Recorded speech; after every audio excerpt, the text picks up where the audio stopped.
My name is David, I'm 29, and I don't think I'll ever forget the feeling of waking up in an ICU bed to the sound of my heart monitor beeping steadily in the dark. My body felt like it had been hit by a truck. The fluorescent lights were dimmed, the room smelled of antiseptic, and there was that constant low hum of machines keeping me alive. My throat was dry from the oxygen tube, my chest sore from whatever they had done to stabilize me. I blinked a few times, trying to piece together how I even got there. The last thing I remembered was collapsing in my apartment after ignoring what I thought was just a bad flu. Turns out, it was pneumonia, severe enough to almost kill me. When the nurse saw I was awake, she smiled gently and asked if I wanted her to call someone. I nodded, expecting that by now someone from my family would have noticed I'd been missing for a day. I gave her my dad's number, and she left the room for a minute. When she came back, she hesitated for a second before saying, "No one picked up, but I left a message." I thanked her and tried not to let the sting settle too deeply. My dad was usually busy, sure, but he had his phone glued to his hand. My mom too. My younger sister, Emma, was constantly posting on social media. I figured maybe I'd wake up to a flood of messages. But hours passed. Then a full day. Not a single call. Not even a text asking if I was okay. It's funny how fast that can mess with your head. When you're alone in a hospital bed, you have nothing to do but think about every choice, every relationship, every time you've been there for people who can't be bothered to show up for you now. I thought about all the times I'd lent Emma money when she was short on rent, the times I drove 3 hours to help my parents when their car broke down, or how I dropped everything to watch the dog when they wanted a weekend getaway. And now silence.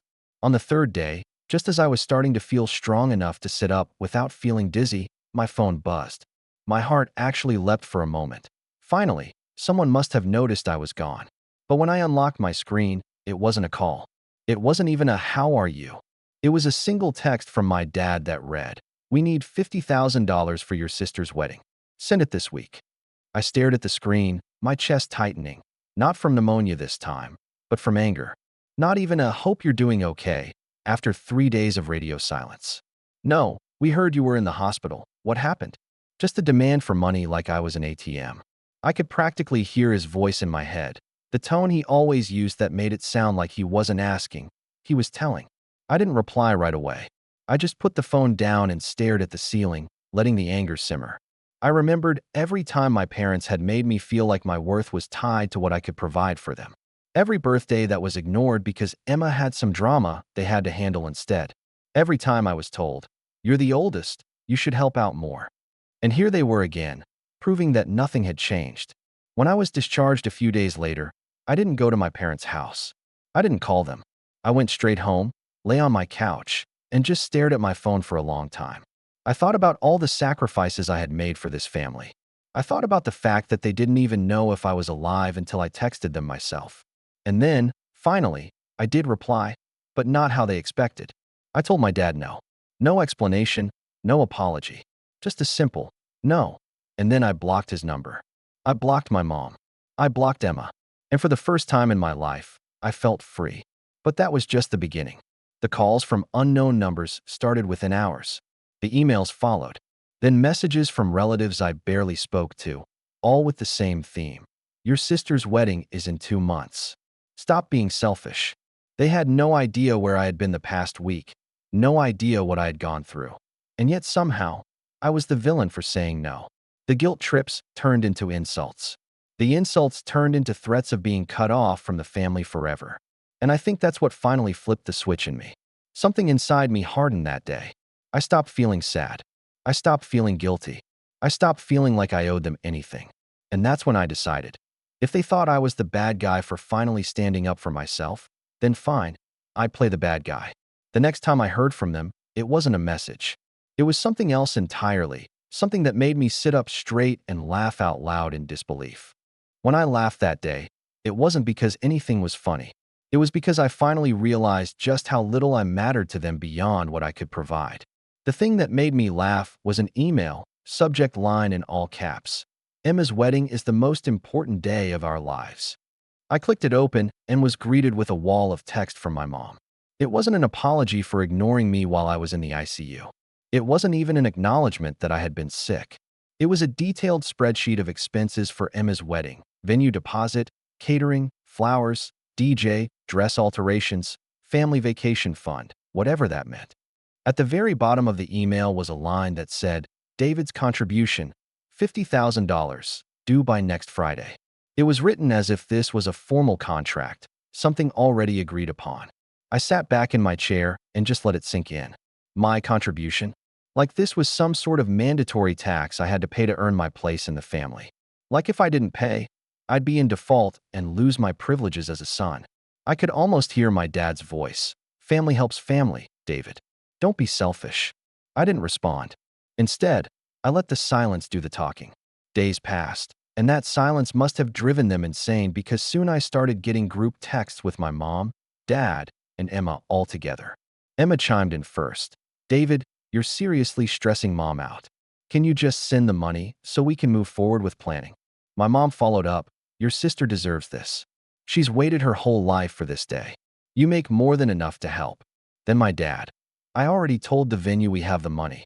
Don't embarrass us. Embarrass them. That word stuck with me. I almost died a week ago, and they were worried about embarrassment. When I didn't reply to the group chat, Emma decided to take it to social media. I woke up one morning to find she had posted a long paragraph on Instagram, accompanied by a picture of her in a wedding dress. The caption read, "So excited for our big day. Sad that certain family members are making it about themselves and refusing to help out like they promised. It hurts when the people you love don't show up for you." She didn't name me, but everyone knew who she meant. Mutual friends started DMing me, asking if everything was okay, telling me I should just be the bigger person and don't ruin your sister's wedding over money. It was surreal. Somehow, overnight, I became the villain in a story I didn't even write. The worst part was the phone call from my aunt. She was the one relative I actually liked, the one person I thought might take my side. She called me one afternoon and said, David, I heard what happened. Your mom is in tears. Emma's devastated. This is supposed to be a happy time for everyone, and you're making it ugly. Just send the money and end this drama. I was quiet for a long time. Then I said, Aunt May, I was in the ICU last week. Did anyone tell you that? There was silence on the other end. Then she said, No, what happened? I explained everything. How I collapsed, how no one visited, how I woke up to a text asking for money.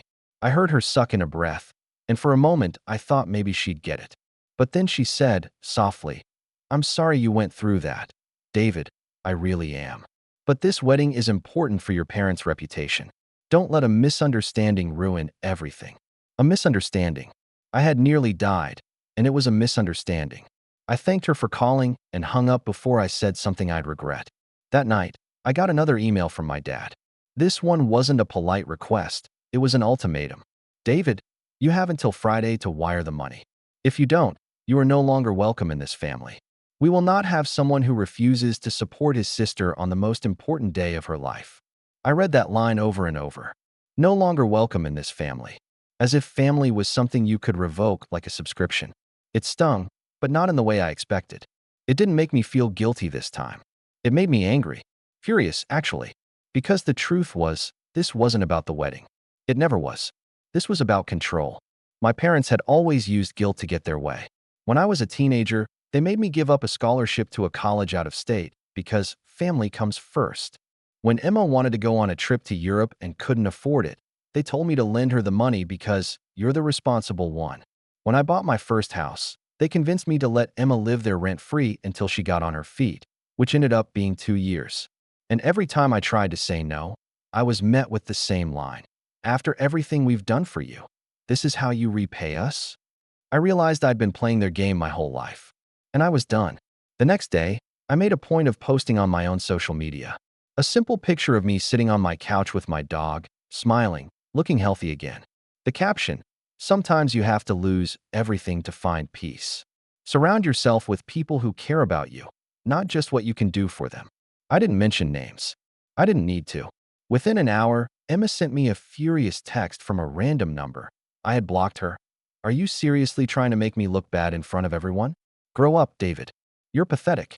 I didn't reply. That weekend, I got an invitation in the mail for Emma's engagement party. It was printed on thick, expensive cardstock, the kind you know cost a fortune. The invite read, Please join us for an evening of celebration. Formal attire required. At the bottom, in handwriting that I recognized as my mom's, were the words, "We expect to see you there. Bring your checkbook." That was the moment something inside me snapped. I didn't cry. I didn't yell. I didn't even feel sad anymore. I just felt this cold, focused clarity. They weren't going to stop until I gave them what they wanted. And I wasn't going to give it to them. Not only that, I decided they were going to regret ever trying to force me. So I made a plan. But before I could put it into action, something happened that raised the stakes even higher. Something that showed me just how far they were willing to go to get what they wanted. The day of Emma's engagement party came and went, and true to my word, I didn't show up. I stayed home, cooked myself dinner, and watched a movie. For the first time in weeks, I felt calm. I thought maybe that would be the end of it. Maybe, just maybe, they'd take the hint that I was done being their walking bank account. But then the real betrayal happened. It started the following Monday morning when I logged into my online banking to pay some bills. My stomach dropped. My savings account, the one I had been building for years, was down by $25,000. At first, I thought it had to be a glitch. I went through the transactions one by one and saw a wire transfer from my account to an event planning company on the exact date of Emma's engagement party. My hands were shaking as I called the bank. They confirmed that the transfer had been initiated online from my login. I told them it wasn't me, that I hadn't authorized anything, and they froze the account immediately. But the damage was done. When I asked if they could reverse the transaction, they said it would be investigated but could take weeks, maybe months, to resolve, and that it wasn't guaranteed. I sat there in stunned silence, trying to process what just happened. The only people who had ever known my passwords were my parents. Years ago, when I was in college and needed them to help pay my rent while I was traveling, I'd given my dad my login information just in case. I had changed it since then, or so I thought, but apparently, at some point, I'd given him access again when he asked for help filing taxes. I never imagined he would actually use it to take money without asking. I called him. My voice was shaking with anger. "Dad," I said, "did you transfer money out of my account?" He was silent for a moment. Then he sighed as if I were the one inconveniencing him. "David, don't be dramatic. We told you the wedding expenses couldn't wait. You left us no choice." "No choice," I repeated, my voice rising. "You stole from me." "Watch your tone," he snapped. "This is for your sister. For the family. You should be thanking me for stepping up and doing what needed to be done." My blood went cold. "Stepping up? You drained my account without permission. That's not stepping up. That's theft." "You're being selfish again," he said, completely unfazed. "We'll pay you back eventually. But right now, Emma needs this. The deposits had to be made this weekend, or we'd lose the venue. You wouldn't want to humiliate her, would you?" I was so angry I could barely see straight. "Do you even care that I was in the ICU last week? That I almost died? And the first thing you think to do when I'm finally home is to take my money without asking?" There was a pause on the line. Then he said flatly, "You're alive, aren't you? So it's fine. Stop making this about you." I hung up before I said something I couldn't take back. My chest hurt, my head was pounding, and my hands wouldn't stop shaking. It wasn't just about the money anymore. It was about trust, about respect, about the fact that my own father thought it was okay to violate my privacy and raid my savings just to throw a fancy party. An hour later, Emma texted me from yet another random number. "Thanks for finally helping out. You should have seen the look on Mom's face when the planner confirmed the deposit. Maybe you do care about this family after all." I didn't reply. That night, I changed every password I had. Bank accounts, email, everything. I set up two-factor authentication and moved the remainder of my savings to a completely separate bank. I even contacted HR at work and told them to send my paychecks to the new account going forward. I wasn't taking any chances, but the sense of betrayal stayed with me. I couldn't sleep. I kept replaying the phone call with my dad in my head, hearing him say, "You left us no choice." As if I were some obstacle they had to work around. As if my money existed for them to use whenever they wanted. The next weekend, things escalated even further. I came home from running errands to find a car parked in my driveway. It was my parents. They were standing on my porch, my mom holding a folder of papers. I didn't want to let them in, but they refused to leave, so I cracked the door open just enough to speak. "What do you want?" I asked. My mom gave me a look of disappointment, the same look she used to give me as a kid when I got a bad grade. "David, we need to talk like adults. This cold shoulder thing you're doing isn't healthy." "Healthy?" I said incredulously. You stole from me. My dad stepped forward. We already told you. We'll pay it back. But we also need to settle this once and for all. Here. He handed me the folder. Inside was a document labeled Family Agreement. It was basically a contract stating that I would contribute $50,000 to Emma's wedding, with the $25,000 already taken being counted as my first installment. At the bottom was a space for my signature. I stared at them, completely stunned. You came to my house to get me to sign this. This is about keeping the peace, my mom said softly. Once you sign, we can all move forward and put this behind us. I felt something inside me break. Not just crack, break. I realized right then that this wasn't just about money. This was about control. About making sure I stayed under their thumb forever. I handed the folder back without signing and said, "Get off my property." My dad's face turned red. "David, if you walk away from this, don't bother coming to the wedding. Don't bother coming to Christmas. Don't bother coming back at all." I opened the door wider and pointed to the driveway. "Good. Now leave." They left without another word, but I could see the fury in their eyes. That night, as I sat alone in my living room, staring at the unsigned agreement, something inside me shifted permanently. This wasn't a family conflict anymore. This was a war, and I was done playing defense. I was going to protect myself, my future, and everything I had worked for, and I wasn't just going to stop them from taking more. I was going to make sure they regretted ever trying to use me like this. What happened next set the stage for everything that followed. The revenge, the fallout, the moment when the entire family finally saw me not as their personal bank account, but as someone they should have never underestimated. After they left that night, my house felt colder than it ever had before. I sat on the couch in silence, the unsigned family agreement, lying on the coffee table like a poison I couldn't throw away yet. I kept staring at it, feeling this strange mix of grief and anger. It felt like I'd just buried something, the last shreds of hope that maybe, one day, my parents would treat me like a son instead of a resource. I didn't sleep that night. I barely slept all week. When I closed my eyes, I saw my dad's face, red with anger, telling me not to bother coming back. I saw my mom's calm, almost pitying look, like she was disappointed that I wouldn't just fall in line. And I heard Emma's smug little text message, thanking me for helping out. I started questioning everything. Was I overreacting? Was I really being selfish? There were moments where I nearly convinced myself to just send the money and make it all go away. But every time I reached for my phone, I remembered waking up in the ICU, alone, with no one there but the nurse who barely knew my name. That memory kept me grounded. It reminded me that this wasn't just a disagreement over a wedding. This was a pattern, one that had gone unchecked for too long. Still, the silence was brutal.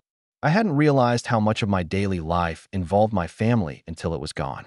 No texts from my mom about family dinners. No calls from my dad to check in, which usually meant ask for something. No random pictures from Emma showing off a new dress or a meal she'd made. It was like someone had pressed mute on an entire part of my life. And my so-called friends? They didn't exactly make things better. A few of them reached out, mostly to tell me I should just let it go, or family is family.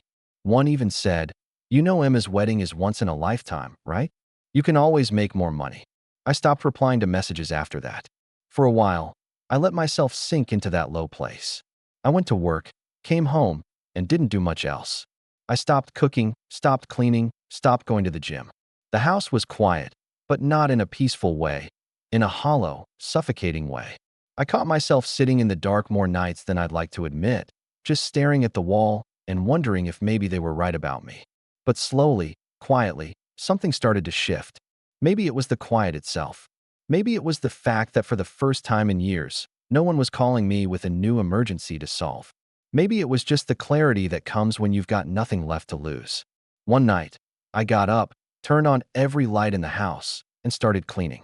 I scrubbed the kitchen counters, vacuumed the living room, organized the piles of unopened mail. It wasn't about the mess. It was about reclaiming something, my space, my time, my life. When I finished, I sat back down on the couch, looked at the family agreement, one last time, and tore it in half. Then I tore it again and again, until it was nothing but confetti scattered across my coffee table. I took a deep breath. That was the night I decided I wasn't going to keep playing defense anymore. The next morning, I opened a new notebook and started writing. Not an angry letter, Not a rant, a plan.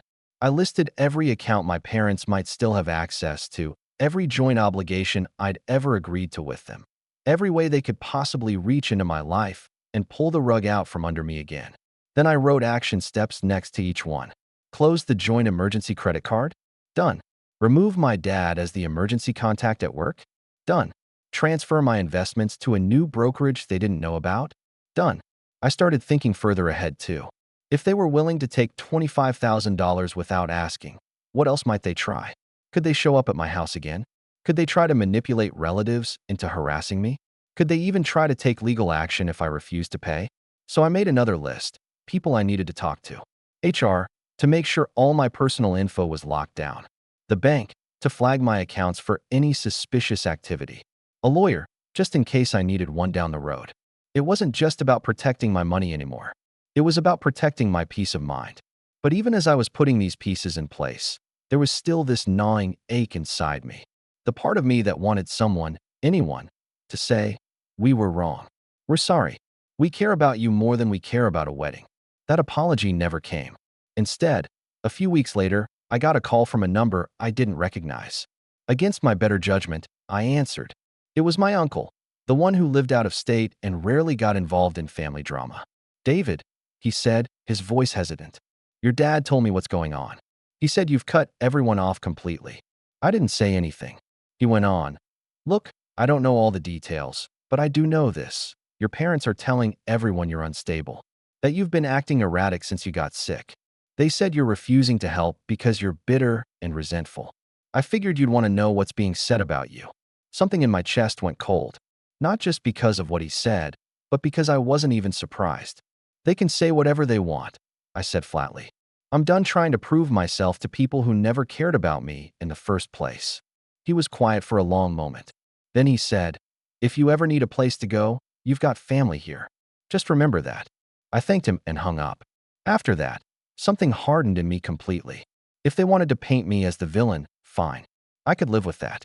But I wasn't going to let them get away with what they did, not just taking my money, but trying to destroy my reputation when I refused to play along. That's when my plan started to grow teeth. It wasn't just about protecting myself anymore. It was about making sure there were consequences. And the perfect opportunity was coming sooner than I thought, because Emma's wedding wasn't just a private family affair. It was a huge event with business partners, extended relatives, and half the town invited. If they thought I was just going to stay quiet and let them spin their story, they were about to find out just how wrong they were. But before I could make my move, there was one last blow that hit me. Something that made me feel like I had truly hit rock bottom, but also solidified that I was on the right path. A letter arrived in the mail. A legal notice. From my own father. It claimed that the $25,000 they took was a gift I had agreed to, and that if I didn't send the remaining $25,000, they would pursue remedies to enforce the family agreement. There it was in black and white. My own parents were threatening to sue me. I sat there with the letter in my hands, my chest tight, my pulse pounding. And then, strangely, I felt calm. Completely calm. Because this wasn't a family fight anymore. This was war. And I was done being on the losing side. I remember sitting at my kitchen table with that legal notice still in my hands, my coffee growing cold beside me, and feeling something click in my head. It was the strangest thing. I wasn't angry anymore. I wasn't sad. I wasn't even scared. For the first time in my life, I felt completely in control. That letter wasn't a threat. It was a gift. It gave me permission to stop pretending this was about family. It made everything crystal clear. My parents and sister had chosen to treat me like an adversary, not a son or a brother. And if this was going to be a fight, I was going to win. The very next day, I took a personal day from work and drove straight to a lawyer's office. I had no idea what to expect. I'd never even consulted a lawyer before. But as soon as I explained the situation, the attorney's eyebrows shot up. "They used your login credentials to access your account and transfer funds without authorization?" he repeated, flipping through the documents I'd brought. "Yes," I said. "And now they're claiming I agreed to it and threatening legal action if I don't send more." He let out a low whistle. "David, this isn't just a civil matter. This could be criminal. If you want, we can file a police report today.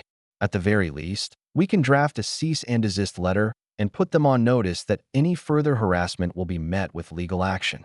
For the first time in months, I smiled. Do it, I said. Within a week, that letter was sent, not just to my parents, but to Emma as well. It was polite, professional, and absolutely devastating. It outlined the unauthorized transfer, demanded repayment within 30 days, and warned that any further attempts to coerce or defame me would result in legal escalation. It even cited specific state laws about fraud and unauthorized access. The silence that followed was deafening. No calls, no texts, no more letters. For a brief moment, I thought they might actually back down. In that quiet, I started focusing on myself for the first time in years.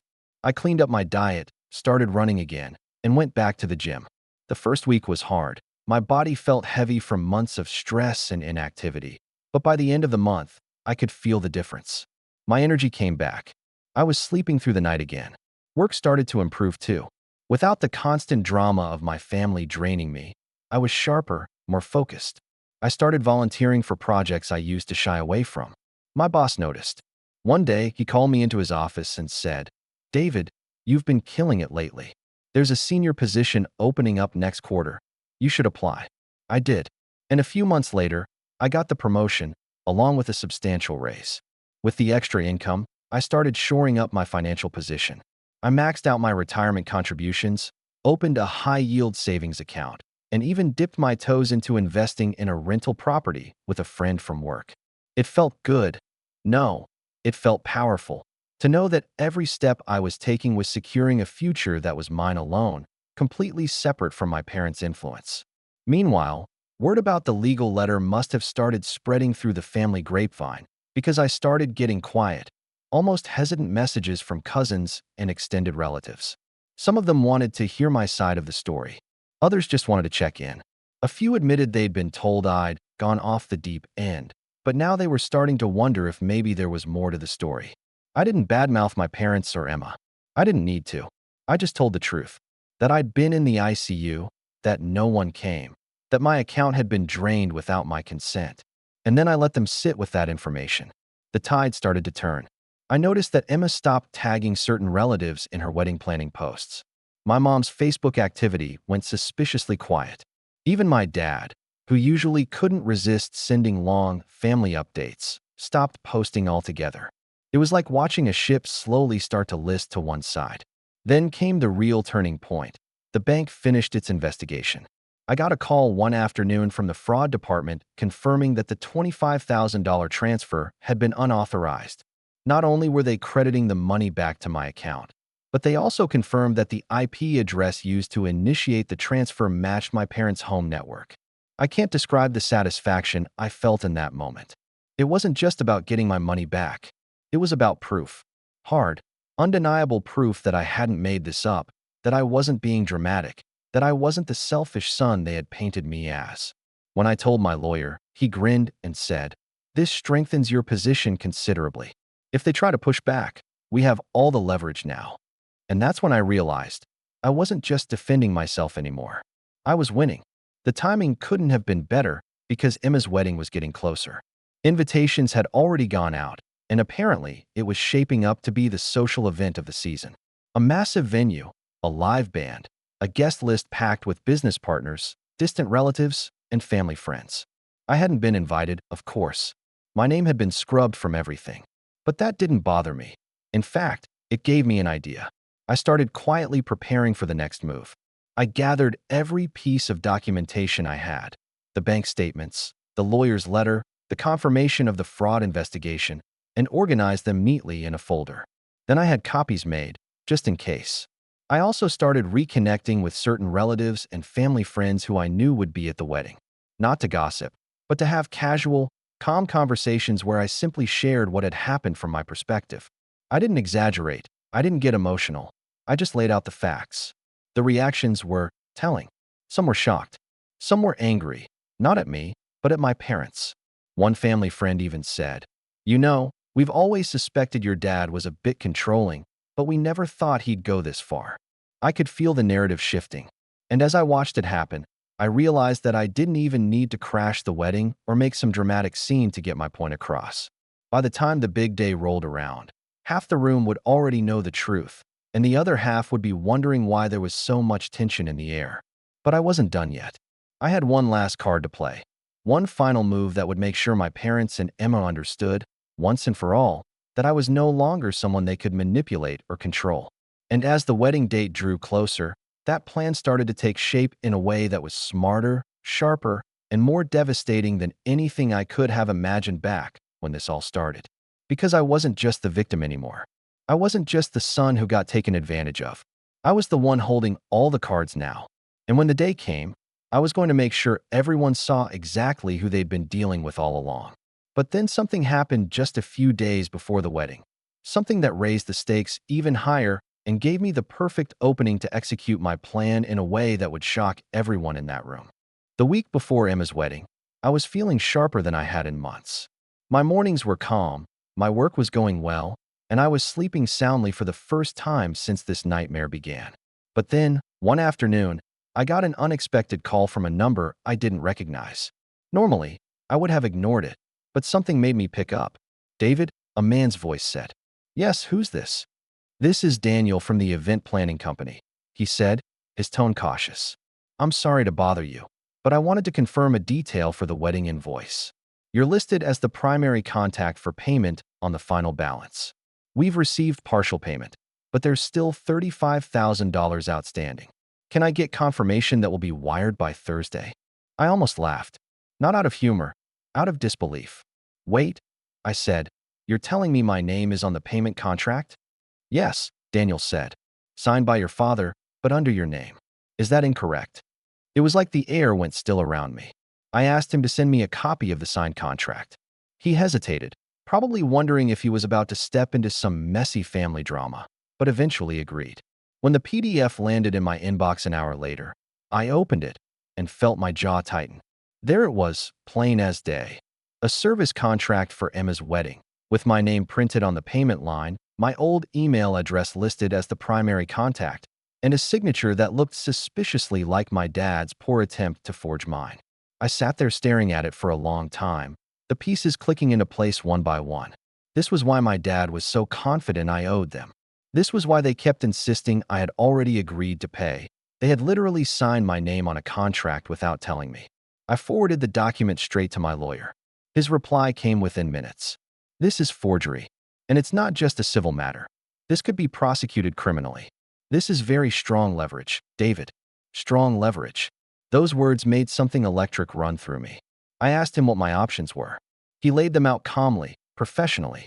I could press charges and potentially have my father investigated for fraud. I could send a demand letter forcing them to pay the full remaining balance, clearing my name from the contract, and reimbursing any costs. I could wait, let them go through with the wedding, knowing that the venue would come after them when the remaining payment didn't come through under my name. That last one made me pause. Because as much as I wanted justice, I also wanted them to understand exactly what they had done to me, to feel, even for a moment, the same fear and powerlessness I felt when I saw my savings drained. So I decided to wait. But I didn't just sit back and do nothing. I started gathering every piece of documentation I had into one meticulously organized folder. The forged contract, the bank's fraud investigation results, the cease and desist letter, every email, every text message. I even included the engagement party invitation with my mom's handwritten note telling me to bring my checkbook. I made multiple copies, one physical, one digital on a secure drive. Then I wrote a letter to go along with it. Not a rant, not an angry tirade, just a calm, clear statement of facts. I explained exactly what had happened, how they had crossed every line imaginable, and how their actions had consequences they could no longer control. And then I made a list of people who would receive it if things went too far, relatives, close family friends, and, crucially, a few of my dad's business partners who I knew would be attending the wedding. The more I prepared, the more focused I became. There was no fear anymore, no hesitation, just clarity. And then, almost as if the universe was giving me a sign, another piece of leverage fell right into my lap. I got an email from a cousin who worked in finance. He'd heard whispers that my parents were in more financial trouble than they were letting on. Apparently, they'd taken out a home equity loan last year and were behind on payments. The wedding wasn't just about Emma's big day, it was about appearances. They were using this event to keep up the image that everything was fine, that the family was thriving. Suddenly, everything made sense. The pressure, the desperation, the lengths they were willing to go to. They weren't just trying to control me. They were trying to use me to save face. And that was when the shape of my plan fully came together. I wasn't going to just confront them privately. I wasn't going to yell, scream, or beg. I was going to let them walk into that wedding day believing they'd won, believing they had forced me into silence. And then I was going to take that illusion apart piece by piece, calmly and publicly, in a way that would leave no doubt about who was really in control. It wouldn't be dramatic in the way they feared. No scene-stealing tantrum, no shouting match, but it would be unforgettable. Over the next few days, I lined up every detail. I made sure the documentation was ready. I spoke to my lawyer one more time and got his blessing that what I was planning was legal and protected. He even smiled when I told him my idea and said, "That's brilliant, David." And they won't see it coming. The night before the wedding, I stood in my living room, staring at the folder of documents on the table. The house was quiet, but not hollow anymore. It felt alive. It felt like my house, my life, and my choice. For months, I'd been playing catch-up, reacting to everything they threw at me. But now, I was the one setting the stage. And when the curtain went up tomorrow, everyone would finally see the truth about my parents, about Emma, and about the lengths they had gone to try and control me. And the best part was, I wouldn't have to raise my voice once. Because this time, I was ready. This time, I had all the power. And by the end of tomorrow, everyone would know it. But then, just hours before the wedding, I received one final message. One that would turn my carefully laid plan into something far bigger, far more dramatic than even I had anticipated. The morning of the wedding, I woke up earlier than usual, my mind surprisingly calm. The sun was streaming through the curtains, birds were chirping outside, and for a moment, you wouldn't think today was going to be anything more than an ordinary Saturday. But as I showered and dressed, that quiet clarity I'd been carrying for weeks turned into a steady hum of determination. I had no intention of attending the wedding, not as a guest, anyway. But I had been careful with my timing. The folder of documents was packed in my briefcase, along with the calm letter I'd written, and my phone was fully charged with every screenshot, every piece of proof neatly organized in an album, ready to be shown if needed. Around noon, just as I was finishing breakfast, I got the message. It was from a withheld number, no name, just a single line. "You should know they're telling everyone you're mentally unstable. They said you tried to sabotage the wedding and they had to cut you off for everyone's safety." I sat there staring at the message, a small laugh escaping me. Safety. That was the narrative they'd chosen now, that I was dangerous, unhinged, a liability. For a moment, I almost pitied them. They were so desperate to stay in control that they'd rather destroy my reputation than face the truth. But then I realized something. This message wasn't bad news. It was the final push I needed. If they wanted to drag my name through the mud in front of everyone, then everyone was going to hear my side, whether my parents liked it or not. I didn't go to the ceremony. I let that part pass quietly. But I knew there would be a reception afterward, a big one, the kind where everyone was seated at tables and speeches were made. And that was where I planned to deliver my quiet, calculated strike. I drove to the venue later that afternoon, parking far enough away that I wouldn't be noticed right away. The building was stunning, a sprawling banquet hall, decorated with white flowers and golden arches, the kind of place that screamed, "Look how perfect we are." I waited until I knew everyone was seated and the first round of toasts had been made, and then I walked inside. The look on my mother's face when she saw me was priceless. Her smile froze, her champagne flute halfway to her lips. My dad stiffened in his chair. Emma, radiant in her dress, looked at me with open disgust. I didn't make a scene.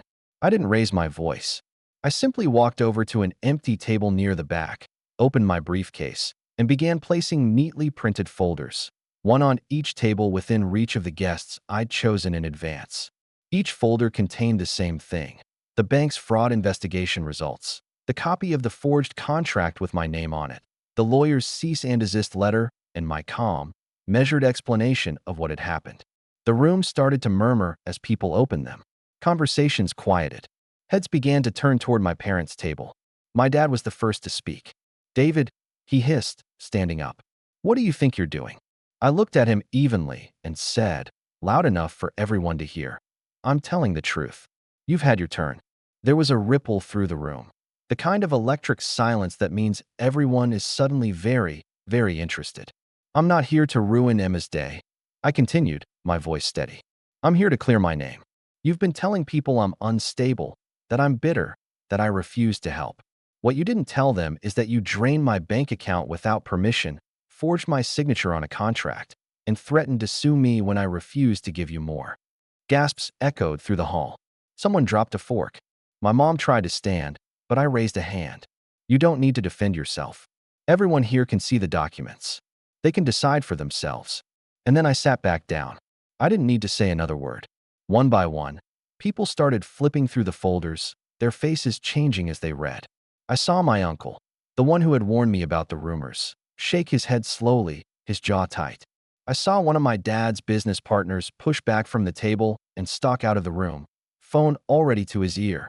My parents didn't speak. Emma started crying, not the delicate kind of crying you see in movies, but the ugly, angry kind, her makeup streaking down her face. My dad's face turned purple, and my mom looked like she might faint.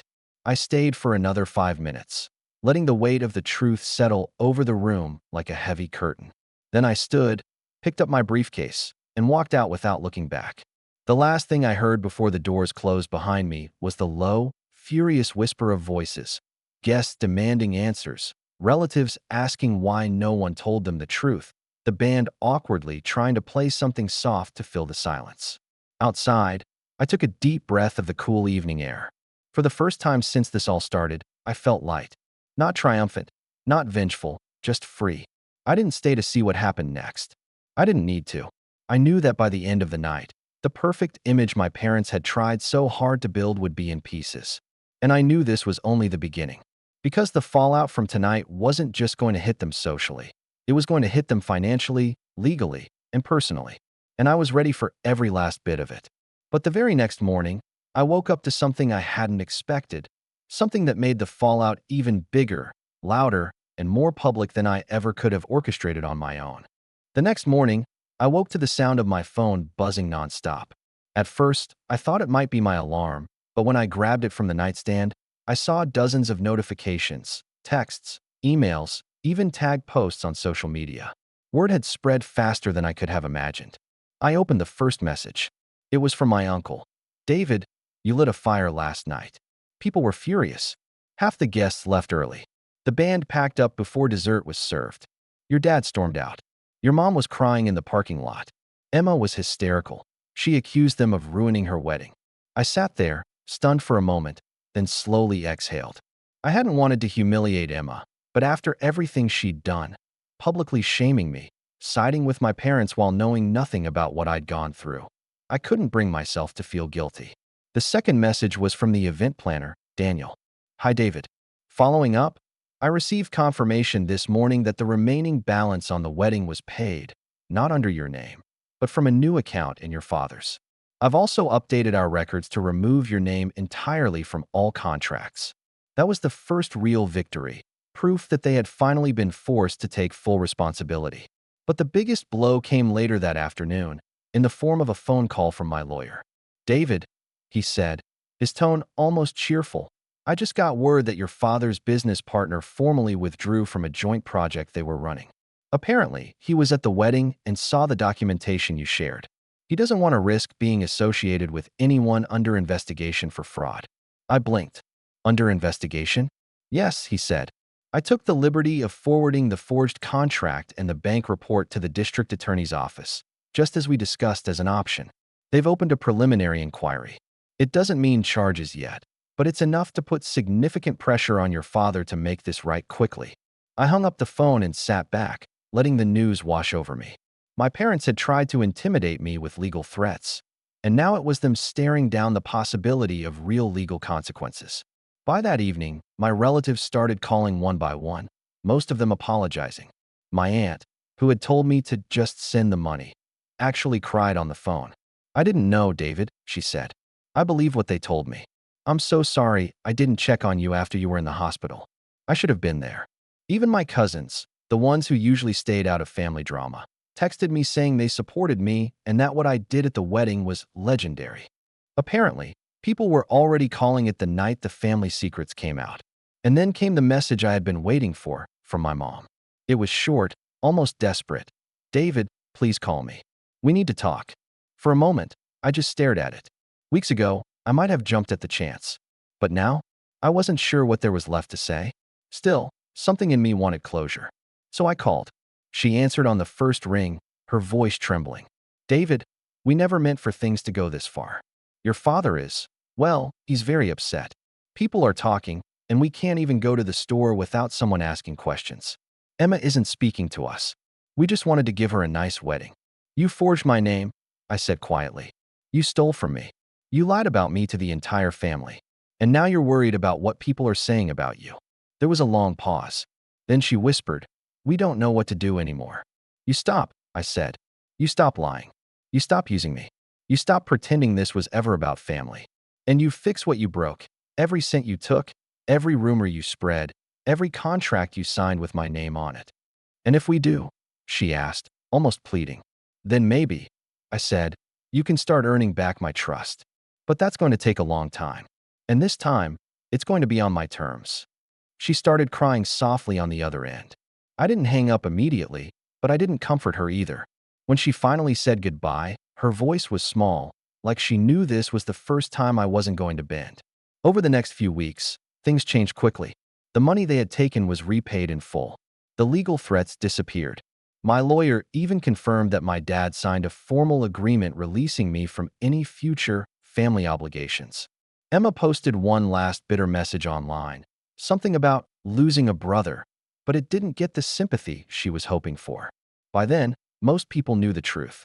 The comments were full of people telling her she was lucky I hadn't pressed charges. For the first time in years, I felt like my life was mine again. And then came the final moment, the one that made everything worth it. I ran into one of my dad's former business partners at a coffee shop.